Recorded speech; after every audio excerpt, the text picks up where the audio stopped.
In the winter of 1959, 9 young hikers disappeared in the frozen mountains of the Soviet Union. They were not amateurs. They were experienced explorers trained to survive brutal weather, deep snow, and dangerous terrain. But something happened during the night of February 1st. Something so terrifying that the group suddenly fled their tent into the freezing darkness with almost no clothing. When rescuers finally reached the campsite, they discovered one of the strangest scenes in modern history. A tent ripped open from the inside, footprints leading into the snow. Bodies scattered across the mountain. Strange injuries no one could fully explain. More than 60 years later, the mystery still remains unsolved. This is the terrifying story of the Dyatlov Pass Incident. Chapter 1. The group. Expedition was organized by a 23-year-old engineering student named Igor Dyatlov. Dyatlov was an experienced hiker and leader who studied at the Ural Polytechnic Institute in the Soviet Union. He planned a difficult skiing expedition across the northern Ural Mountains during the harsh Russian winter.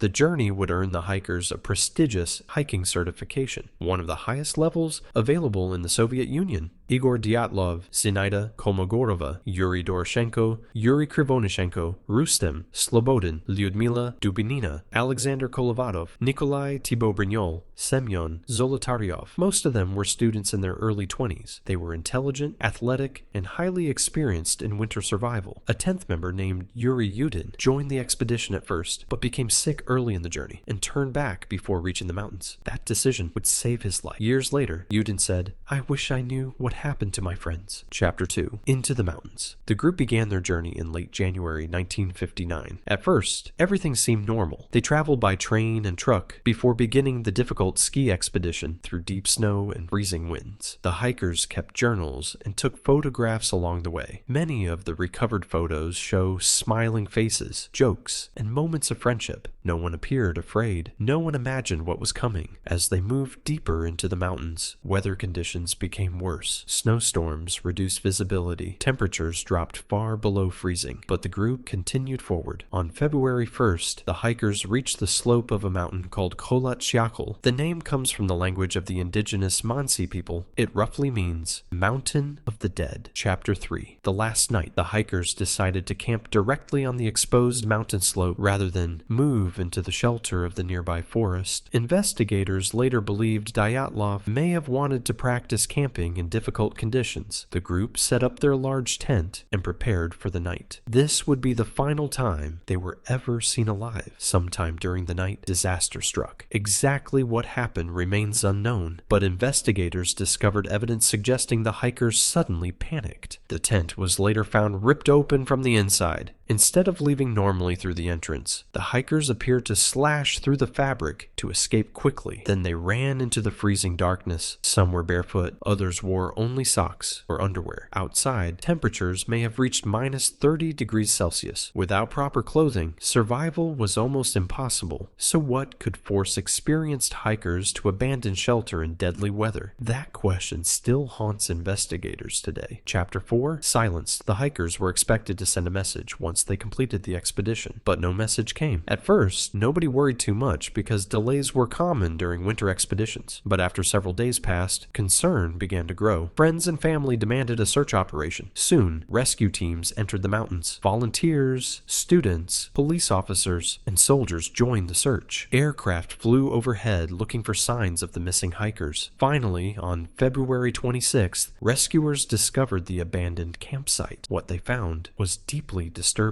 Chapter 5. The tent. The tent stood partially collapsed under snow. Its contents were still inside. Boots, coats, food supplies, cameras. It looked as if the hikers had left suddenly. Then, investigators noticed something terrifying. The tent had been cut open from the inside. The slashes were clearly made by knives. Whatever happened that night caused the hikers to flee in extreme panic. Investigators followed footprints leading away from the campsite. The prints moved downhill toward a forest nearly 1.5 kilometers away. The footprints were strange because many showed bare feet. The hikers had walked directly into deadly freezing temperatures without proper protection. Why? Nobody knew. Chapter 6. The first bodies. At the edge of the forest, rescuers found the first 2 bodies beneath a giant cedar tree. They were Yuri Doroshenko and Yuri Krivonishenko. The 2 men wore almost no clothing. A small fire had been built nearby. Their hands were badly burned, suggesting desperate attempts to stay warm. Branches high in the cedar tree were broken. It looked as though someone had climbed the tree, possibly trying to look back back toward the campsite. Nearby, investigators discovered more bodies scattered between the tree and the tent. First came Igor Dyatlov, then Zenaida Kolmogorova, then Rustem Slobodin. All three appeared to be attempting to return to the tent before collapsing in the snow. The official cause of death for these hikers was hypothermia, but the mystery was only beginning. Chapter 7. The Missing Four. 4 members of the group were still missing. Search teams continued digging through deep snow for months. Finally, in May 1959, the remaining bodies were discovered inside a ravine covered beneath several meters of snow. What investigators found shocked everyone. Some of the hikers had suffered horrifying injuries. Nikolai Thibault-Brignol had severe skull fractures. Semyon Zolotaryov and Lyudmila Dubinina had crushed ribs and massive chest injuries. Investigators said the force looked similar to a high-speed car crash, yet strangely, there were almost no external wounds, no major cuts, no obvious signs of a violent fight. One detail became especially famous. Lyudmila Dubinina was missing her tongue. Parts of her lips and eyes were also gone. This led to terrifying rumors and conspiracy theories. However, some experts later suggested animals and natural decomposition may explain those injuries. Still, the case became even stranger when traces of radiation were reportedly found on some clothing. This discovery fueled suspicions about secret Soviet military experiments. Chapter 8. Strange Theories. Over the decades, many theories tried to explain the mystery. Avalanche theory. The most accepted explanation is that a sudden avalanche or snow slab threatened the tent. Fearing they would be buried alive, the hikers escaped quickly. Later, unable to survive the cold, they froze to death. In 2019, Russian authorities officially supported this explanation, but critics point out several problems. The slope did not appear steep enough. The tent was still standing. Footprints remained visible for days. Many people believe an avalanche alone cannot explain everything. Military experiment theory. Some suspect the hikers accidentally witnessed secret Soviet weapons testing. Witnesses reported strange glowing orange lights in the sky around the same time. The Soviet government also kept many details of the case secret for years. This created suspicion and paranoia. Infrasound theory. Another theory suggests powerful winds created a rare sound phenomenon called infrasound. Low-frequency sound waves can reportedly cause panic, anxiety, and psychological terror. Some scientists believe this may have driven the hikers into irrational fear. Paranormal theories. As the mystery grew, stranger theories appeared. Yetis attacked the hikers. Aliens abducted them. Unknown creatures hunted them. Supernatural forces haunted the mountain. No evidence has ever proven these ideas, but the bizarre details kept the mystery alive for generations. Chapter 9. The Soviet Investigation. The original Soviet investigation struggled to explain the deaths. Officials eventually closed the case with a strange conclusion. An unknown compelling force caused the hikers' deaths. That vague statement only increased public fascination. For decades, many official files remained hidden. Rumors spread across Russia and eventually the entire world. Books, documentaries, and investigations tried to uncover the truth. Yet no theory answered every question.